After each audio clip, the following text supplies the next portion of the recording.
For our first talk, we're going to hear from Sheila Jeffries and Lauren Levey. Sheila Jeffries writes in the area of sexual politics, international gender politics, and lesbian and gay politics. She's written 18 books on the history and politics of sexuality. Originally from the UK, Sheila moved to Melbourne in 1991 to take up a position at the University of Melbourne. She retired back to the UK in 2015 and has been actively involved in feminist and lesbian feminist politics, particularly around the issue of sexual violence, since 1973. She's a director of WDI Women's Declaration International and is co-author of the Declaration on Women's Sex-Based Rights. Lauren Levey is on the board of WDI USA. She is also coordinator of both its state legislative advocacy team and its lesbian caucus, which wrote the Lesbian Bill of Rights, LBOR. In addition, Lauren is coordinator of the LBOR International Network of Radical Feminist Lesbian Organisations. So I'm really pleased to be about to hear this talk. Butch as a lesbian, gender identity. So over to you two. Feminists are involved today. We are involved in a fierce struggle against men who argue that they have a female gender identity. And we need to be as united in our struggle as we can and to have common understandings of what gender identity consists of and why it's dangerous if we are going to be able to challenge it as strongly as we need to. But within lesbian culture today, there exist many women who have adopted and seek to promote the notion of a specific lesbian gender identity, which is butch. Some even self-identify as femme, but that seems much less popular. Butch is associated with the ruling class, after all, so that's more popular than femme, which is associated with the subordinate class. These identities map onto the masculinity and femininity that are required behaviors of men and women under male domination. Dominant behavior is for men, that's masculinity, and subordinate behavior for women, which is femininity. Now, some of these women also describe themselves as feminists and as opposed to the idea of gender identity. And this is a puzzle to me because they call their imagined butchness a lesbian gender identity, a masculine lesbian identity, and many of these lesbians and their websites, organizations, and materials state this quite plainly. They see butch as a gender identity. If we're opposed to the adoption by men of what they call a feminine gender identity, then why would we exempt lesbian adoption of masculinity from our criticism? So that's what Lauren and I are going to talk about today. And first of all, I'd like to go over to Lauren and ask, why do you think it's important to look at this topic? There are at least two reasons why I think it's important to examine butch. For one thing, there's currently a lot of obfuscation around what butch actually means. Some lesbians would like to define butch as simply not feminine. In other words, if you don't perform at all, if you just dress for function, if you just act without the self-consciousness of performing gender, you can qualify under this novel definition as butch. But that's not what it means. It's really not what it means. Butch has always meant masculine, the set of masculine gender stereotypes, whereas absence of the performance of gendered stereotypes lives in a completely different paradigm, a separate universe from masculinity and femininity. I first heard the term butch early in the second wave. It was used to describe both lesbians and gay men who presented as masculine. We thought of those lesbians and gay men at the time, my generation, as still hanging on to 1950s images of what had been considered sexy 15 years earlier. The model for many lesbians who came up just before us, who were young adults in the 1950s and who were still in the bars in the 1960s and 70s, was apparently something like James Dean in the 1950s movie Rebel Without a Cause. Okay, so there's James Dean and Natalie Wood. And he is brooding and intense, and he is gripping his girl. Also, he's looking away from her, off into the distance, perhaps at his inner demons, while his co-star gazes at him adoringly. Her body is pulled forward and off balance into his grip so that she must lean on him while he stands uncompromisingly straight, forcing her body to comply with his while his body makes no such concessions. But the prevailing butch model for gay men in the 1950s, 60s, and 70s was not so much James Dean. It was more the pornographic images created by Tom of Finland. These were actually postage stamps in Finland. So these images of butch are I think they exist in contrast to the James Dean type of image. These images of butch conveyed exaggerated, effortless dominance to the point of sadism. The artist himself expressed in particular how appealing the World War II Nazi uniforms were to him, how sexy they were. Note how the leather clothing is fetishized, with the seated gentleman hugging the shiny black military boot. Of course, this level of domination was unattainable for most men, except in fantasy or in costume on Saturday night in Greenwich Village, where the uniform for young men was sideburns, trimmed mustache, and outlaw biker or military clothing, sort of like this. So in the 1980s, when Butch and its friend SM were staging a comeback, both images, James Dean and Tom of Finland, joined forces in lesbian culture in opposition to the egalitarian models of the women's liberation movement. But in the 1970s, the women's liberationists in Greenwich Village had a critical analysis of that terribly oppressive 1950s culture, including what we saw as its ridiculous butch posturing. We who were born right after World War II at the leading edge of the baby boom knew very well how oppressive butch was. We had all grown up with butch male heroes, cowboys and loners like the Lone Ranger, misunderstood diamonds in the rough, men with a secret past life, tough working class, angry, and above all, sexy young men who didn't follow anyone else's rules. In the 1950s, those guys were fed to us as admirable folk heroes who were hot, as the guys who rightfully got all the girls. But, second wavers rejected the whole deal. We wanted all the girls and all the women too.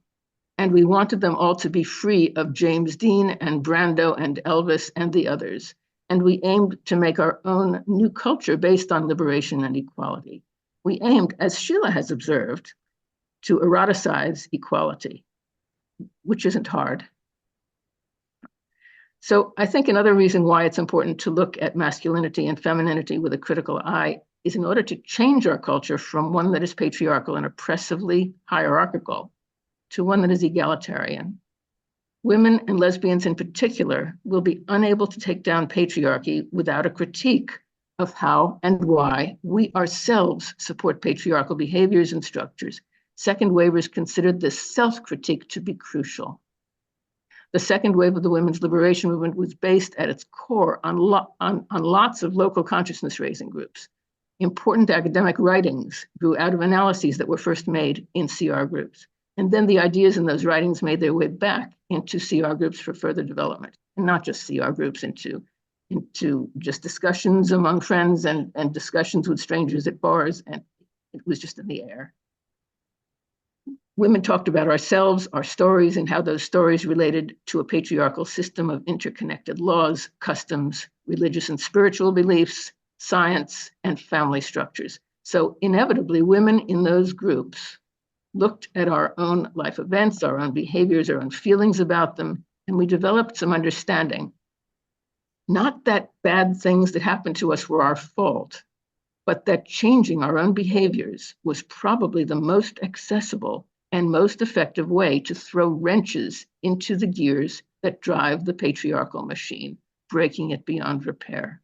After all, if no women are willing to be enslaved or married or otherwise to exchange sex for life's necessities, how could patriarchy continue?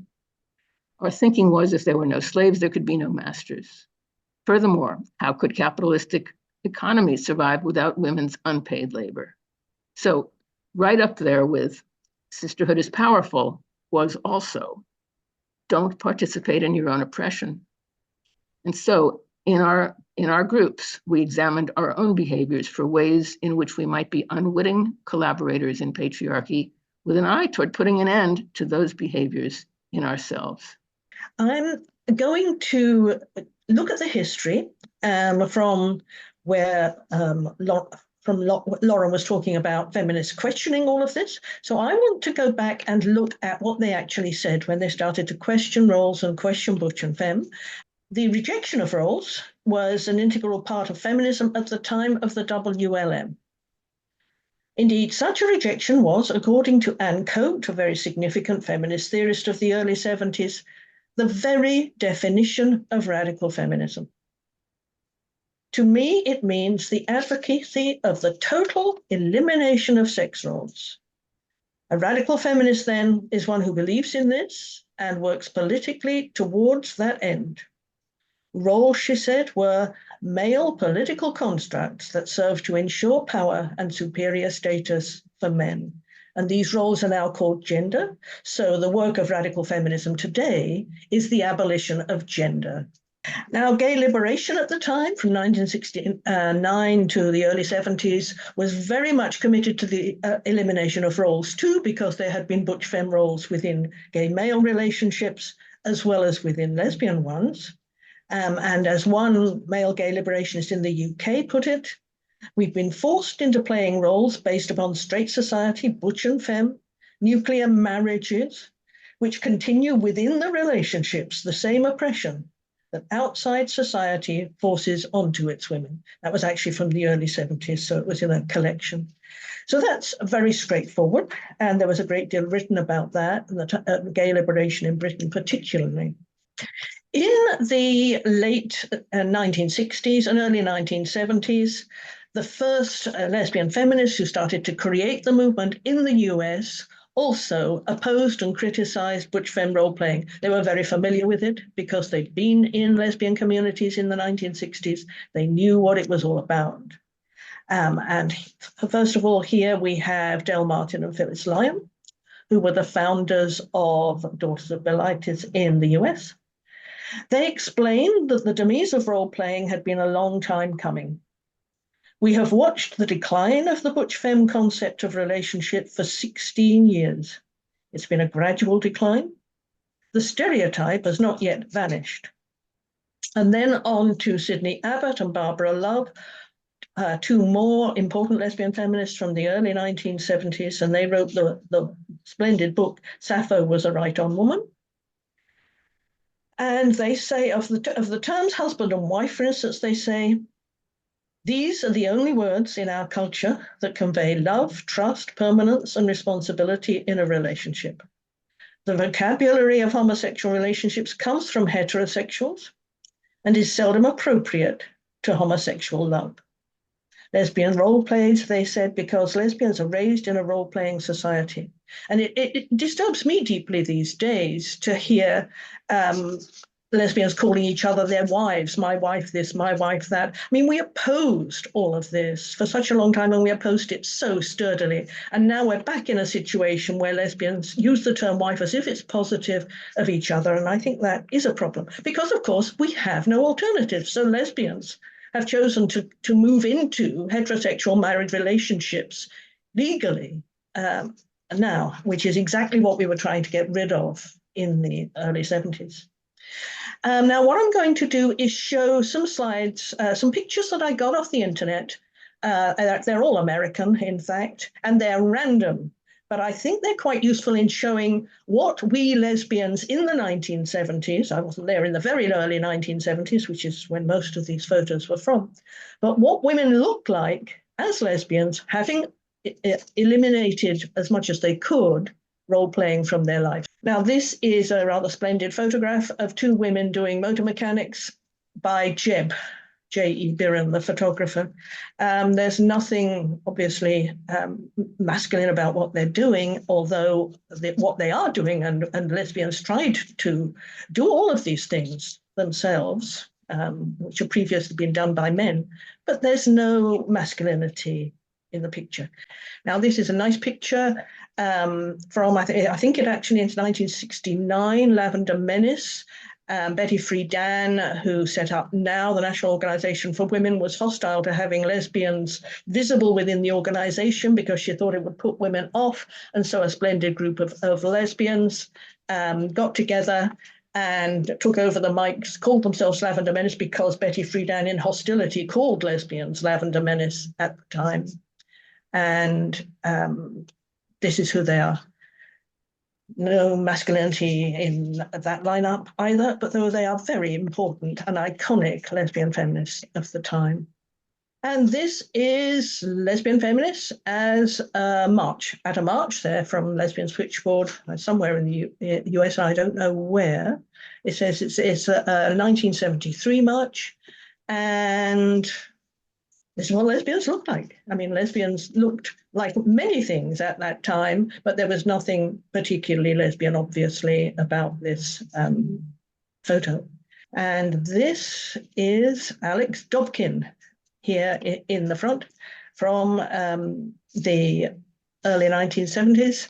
Very significant lesbian singer and theorist who has before she died a couple of years ago, was writing against the transgendering of lesbians and the intrusion of transgenderism into the lesbian community.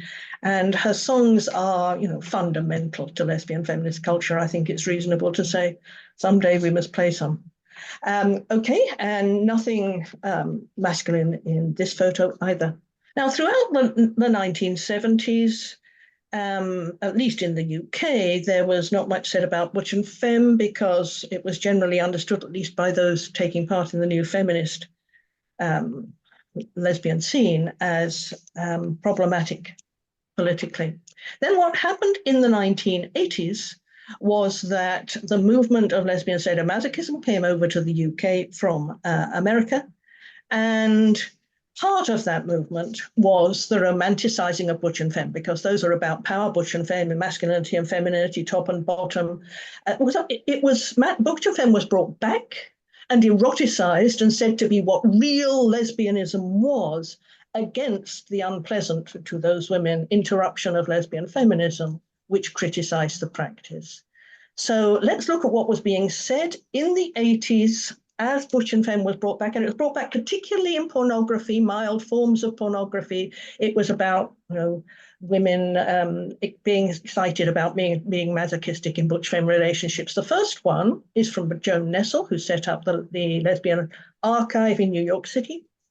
And she says, butch femme relationships as I experienced them were complex, erotic and social statements, not phony heterosexual replicas. So no, it was nothing to do with heterosexuality.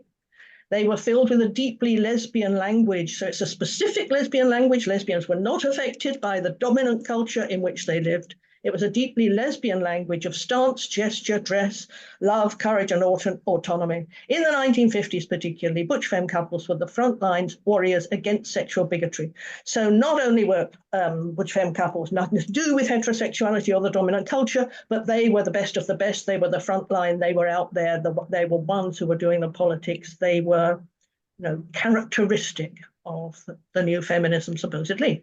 Then there's Sally Monk. She's an English academic who's now a professor. She does a similar sorts of things. She says that role-playing is visual, tactile, and oral. It's a scent, maybe even a taste. And it's about being open to listen, to recognize, and receive. Butch femme is lesbian gender, experience from the inside. It is a mode of articulation and a living movement.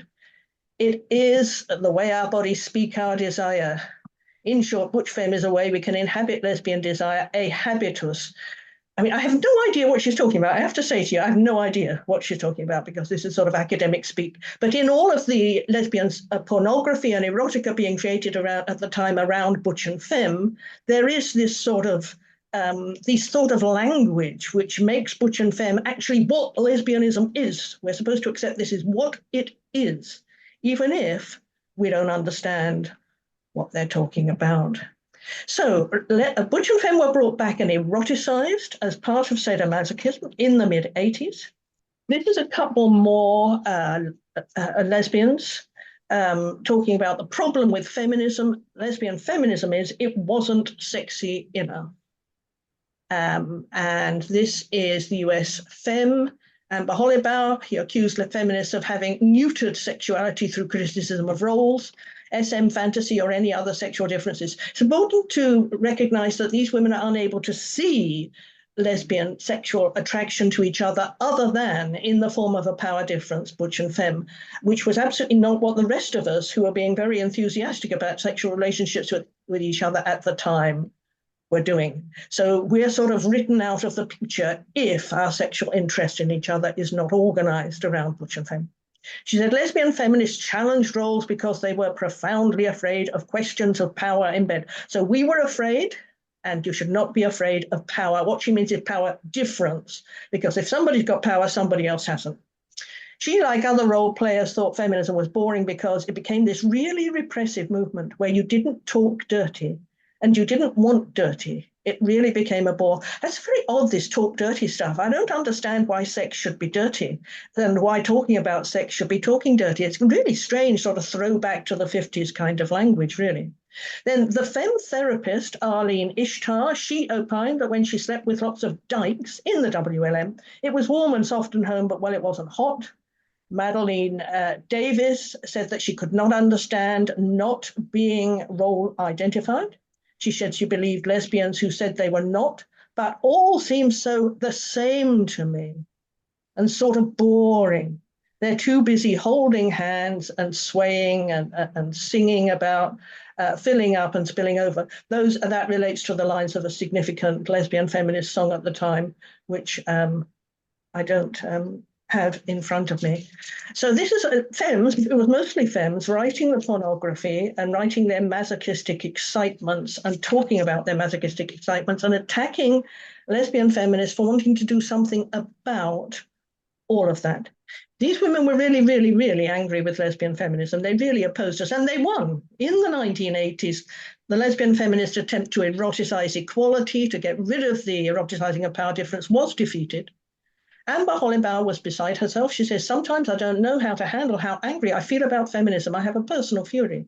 Madeline Davis said in 1992 that lesbian feminism really makes me angry.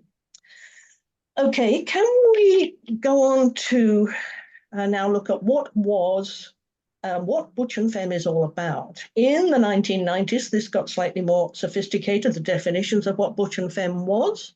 This was How to Tell If You're Butch or Femme by Bev, Jo, Linda, Striger, and Ruston. And they say, you can usually tell when you first meet someone whether she's butch or femme. Sometimes you can tell just by hearing a lesbian's voice. It's much easier, for instance, than identifying someone's class background. Femmes are more likely to move and make gestures in ways that are traditionally feminine, including the flapping wrist or playing with their hair when talking, even if it's only an inch long. This is really interesting because one of the ways apparently you can recognize men who transgender, and I've got a feeling it's even written into the legislation in Australia, is that they flick their hair. So what's interesting is that femmes who are lesbians and men who have feminine gender identities are both play with their hair. Now, more details are supplied in their book, which is called Dykes Loving Dykes, in the form of one honest femme self-recognition list. Feminine activities like sewing, needle crafts, cooking, and other things designated as women's work feel like something that belongs to me and to my sphere of activity. Extraordinary stuff. And this is by Bev Jo, is still very, very influential in the lesbian community, but she came out with all this sort of Mills and Boon romance novel stuff. I mean, in some of these books and definitions, it talked about how butches would deal with spiders and mice because, of course, girly girls were not able to deal with such things. Now, I had dinner with these women one night in San Francisco, and it got to the point where they said to me that, you know, they could recognize as soon as a woman walked into the room whether she was butch or femme. And I walked out. But of course, I was in the middle of San Francisco and had no idea how to get back to Diana Russell's house where I was staying. And in the end, Bev Joe took me home. But I just thought that was so extraordinarily insulting that they had pigeonholed me somehow in this way, and they were about to tell me what it was. So that was the game. I do think that the game is still going on. I have a question for Lauren. I was in the UK tracking these developments mainly through printed sources from the US, in fact.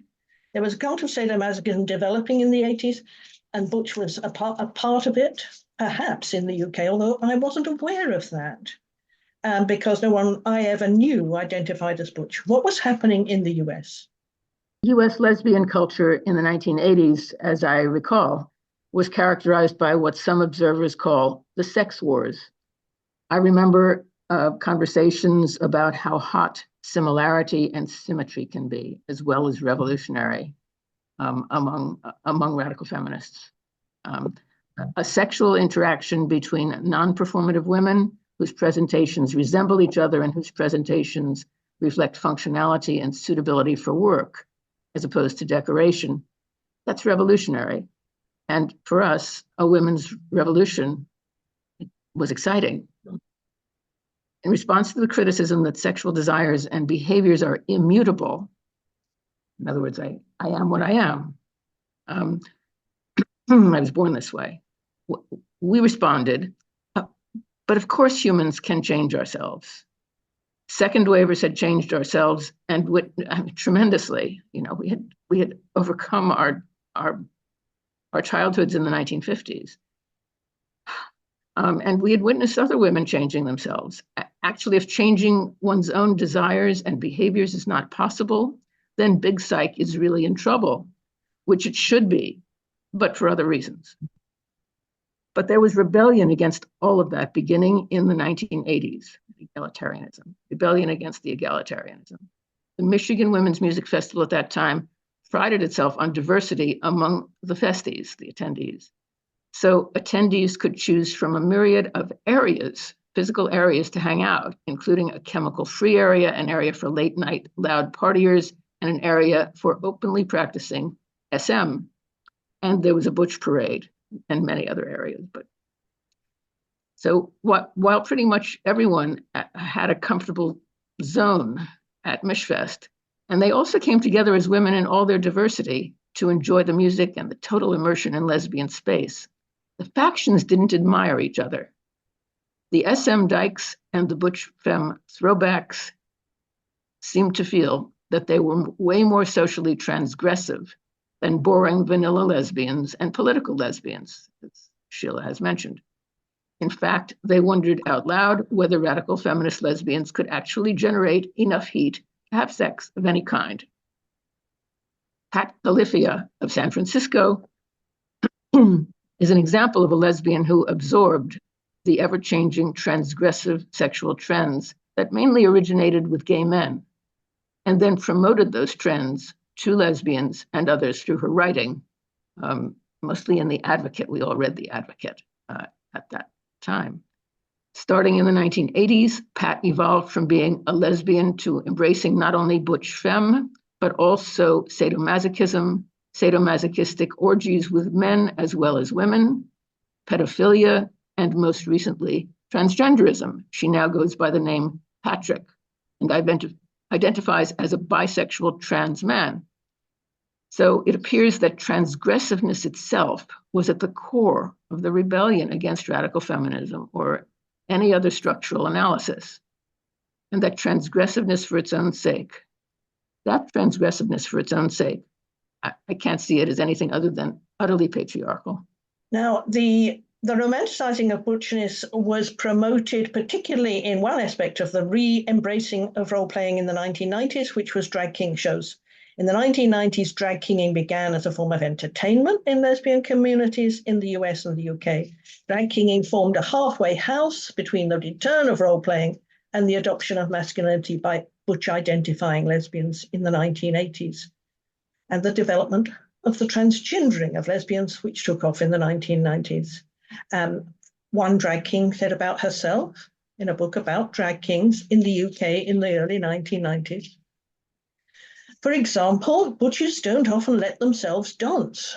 There's something very stiff about being butch, and when I dance, I do it in a mock femme way. or I do a kind of fag dance, because to dance as a butch is very difficult. I find this terribly, terribly sad, the fact that lesbians should be limiting themselves. Dancing is glorious. Dancing is something fantastic. To be able to feel that you can't do it because you've got to fit into a role that goes back to the 50s and so on, is very, very distressing. And it was the fact that the drag kings generally imitated working class men, because middle class men were not sufficiently masculine to be interesting and exciting in the drag king world. And one drag king, when asked why it was usually working class men, well, men in suits are just too boring to imitate.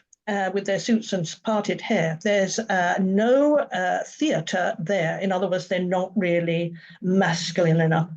So my question for Lauren at this point is, I presume drag kinging came to the UK from the US. Certainly the women who set up the first drag king show, Della Grace, now Della Grace Volcano, certainly did. She came from California. Is it still happening there? And what do you think about it? During the 1990s, I operated a lesbian-only guest house in Provincetown, Massachusetts, which is a longstanding gay and lesbian seaside resort at the tip of Cape Cod. At that time, I was aware of drag king performances, especially during Women's Week in October, and I attended some, as well as drag queen performances. As far as I'm aware, drag performances in clubs in the US presently are only happening in a queer context that includes men. One reason for this is the complete absence of lesbian-only public spaces, which are effectively banned in liberal states.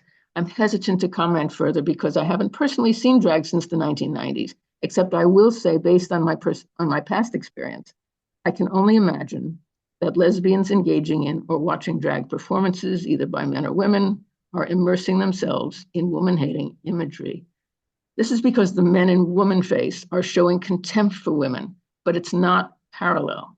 The women posturing as drag kings are not showing contempt for men. The drag kings are also promoting contempt for women as good fun, as well as the suggestion that they will dominate other women for fun.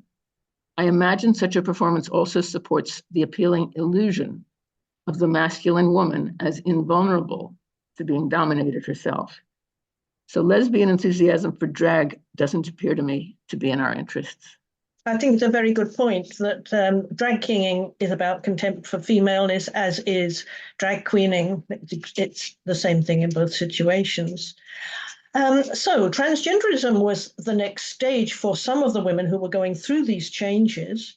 In the 1970s, 1980s, the lesbians who adopted masculinity did not aspire to actually be men and seek to transgender. But by the late 90s, many of those lesbians who had proclaimed themselves to be butch were starting to transgender, and this created a problem for other butches who sought to establish a separate identity for themselves, which had no connection with transgenderism, lest they all be seen as simply on the way to transition. So there's a lot of articles and a lot of writing about what's the difference between butch and transgenderism, and they are proclaimed to be entirely different things that don't have a connection. But of course, the connection between them is masculinity.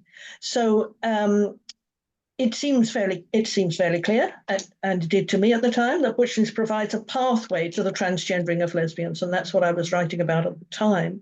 But generally, lesbians who describe themselves as butch get cross with anyone who suggests there's a connection between butches who are cisgender and butches who are transgender. The butches make it clear that there are plenty of butches who transgender, and there seems to be, for some butches, no clear distinction. So let's go on to the next slide. So remember that many butchers are saying there's no connection, there's absolutely no connection at all. I've heard many within our community blame, I can't see this because I've got blame the ever decreasing number of butchers on the fact that so many would-be butchers have transitioned.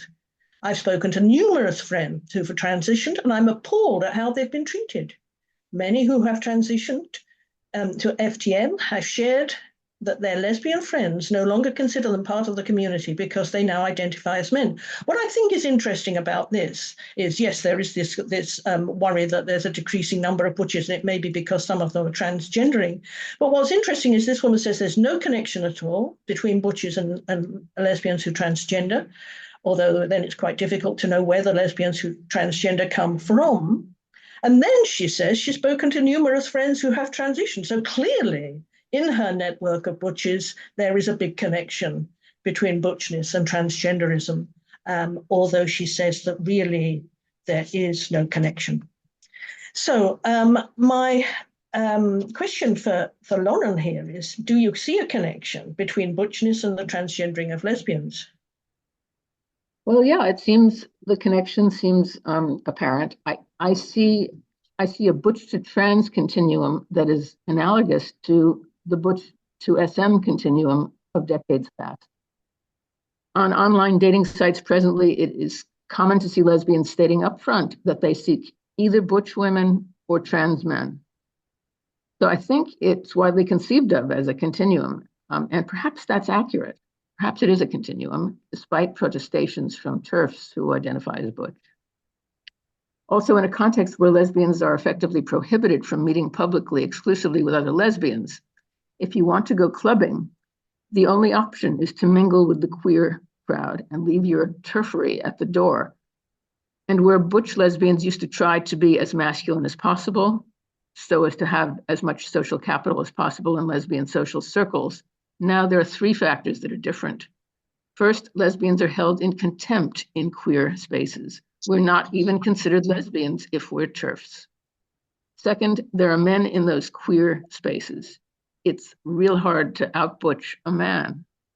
And third, some women in those queer spaces are taking testosterone, and it's real hard to out-butch a lesbian on T. So you can see the attraction of a likely competitive advantage for some young lesbians who might otherwise identify as butch lesbians to climb onto the trans wagon instead. There was a great deal of venom directed at lesbian feminists by some women who identified as butch in the mid 2000s to up till now. There's still quite a bit of it. And this is a woman who called herself Dirt from Dirt on her blog on the internet. On seeing on Twitter that I was due to give a talk about the incompatibility of role-playing with lesbian feminism, and a lot of women are very angry with me that I give such talks, she opined, with much use of capital letters and the colour red, that I had been a straight-bian, i.e. not really a lesbian at all, for 4 decades. So what happens is, because you won't go along with butch and femme, it can be that you're told you're simply not a lesbian at all because butch and femme is lesbianism. She says that I have for a long time been flapping my gums about that which she detests but knows not, i.e. lesbians. So I know nothing about lesbians. I'm accused of being intent upon muddying and uglying lesbians. She says of herself, my wife and I are the only kind of lesbians that can and do exist, biological lesbians. Specifically, she is a femme lesbian and I am a butch lesbian. So according to the Dirt from that's what lesbianism is. She attacks Julie Bindel as well, I think Janice Raymond, and a great variety of other lesbian feminists who she says are not really lesbians at all. And they're really bisexuals or straight-bians and so on. So the question for Lauren is, are you aware of any hostility between role players and feminists in the US generally? Current TERF culture here, as I read it, doesn't handle conflict very well. So many of us go to great lengths to avoid conflict rather than trying to examine and resolve differences. The term agree to disagree comes up a lot. I think this is because TERFs know we all need all of us, and butch femme is a divisive distraction from the battle against transgenderism, which TERFs are clearly winning, by the way. Analysis of the related born that way doctrine, whether about butch femme or sexual orientation itself, tends to be similarly avoided. But underneath the détente, the hostility is there. And how can we move forward in regaining our civil rights as lesbians if we never analyze in what ways reenacting butch femme constitutes participating in our own oppression? We need a theoretical understanding of how we ourselves behave in the world, and we need a principled strategy. We have to find some ways to talk about it without taking offense and going away mad. Today, in the US in particular, not so much here in the UK, there's a thriving butch community and culture in the space where once there would have been a lesbian feminist community. It consists of conferences, groups, magazines, support websites, merchandising. And I find now that the media sometimes use the word butch where they should be using the word lesbian. They say, I talked to a butch, I talked to a group of lesbians. So the word butch is taking over from the word lesbian in some situations, and that's quite a problem. Those involved in the butch community can be extremely hostile to feminists who question the practice, as we've seen above. This is a butch flag. Very unattractive, isn't it? It has poo at the bottom. I don't know why that tends to be the case with these flags. I don't know that it's much used, and I hope that it never takes off. It's so ugly, I can't imagine it would. Now, there are conferences that take place and have in the last 10, 15 years called Butch Voices. There are also conferences for femmes. These are in the US. And the most recent Butch Voices conference was 2021. This is the Butch Voices conference, which went on from 2008 to 2021. And what it says about itself, Butch Voices is open to provide education, community support, positive visibility, and cultural activities to all self-identified butches, studs, aggressives, their allies, and the general public. Aggressives, I mean, how extraordinary. How could that be a positive thing? But it is. I guess it's the association with sadomasochists and tops and bottoms and so on. So we now have butches allied with aggressives. Studs is a term more usually used in the Black community.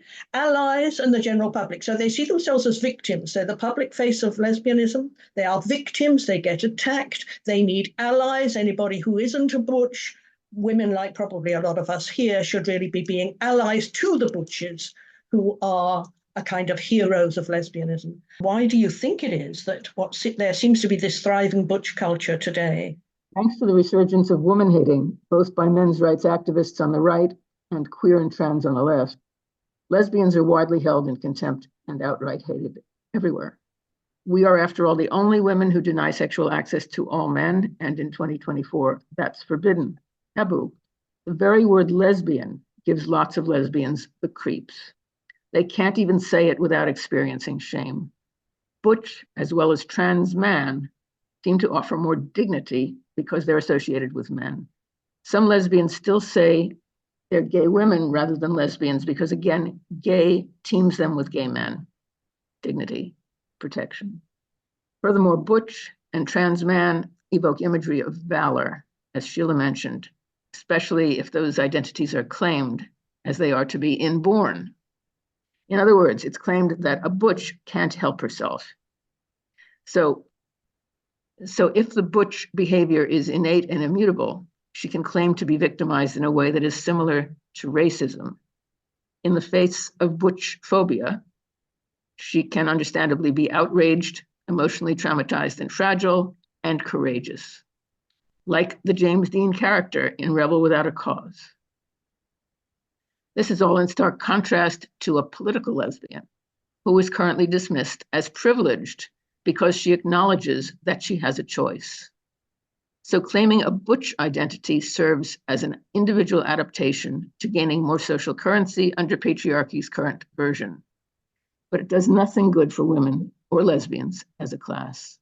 I do think that you are right, that as the culture becomes more and more difficult and oppressive towards lesbians, we see more butch lesbian behavior and romanticizing of the idea of butch, because, as you say, it appears to give some power and dignity in a very difficult situation.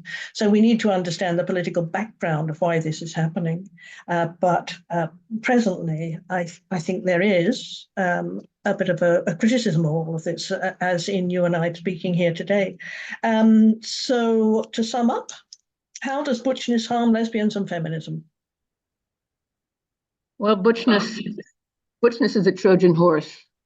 It is the patriarchy within us. It is enthusiastically participating in our own oppression as women in patriarchy. As Leah Keith has famously pointed out, patriarchy gets us to do this by eroticizing our own oppression as women, by reinforcing our own attachment to the oppression of women, by literally getting off on it. I hope we can stop doing that. The idea of butch is a problem for our struggle against gender identity. We want to abolish gender identity, we want to abolish gender, and the idea that lesbians hang on to it is a bit of a problem for us. And also, butchness harms lesbians in the sense that it romanticizes masculinity amongst lesbians, which leads on to the transgendering of lesbians and the promotion of the idea to young women that butchness is something to be emulated and to go for, even to the extent that you might want to take testosterone and make yourself more masculine because that is the effect that it has. Okay, so thanks very much, Lauren, and that's it for now.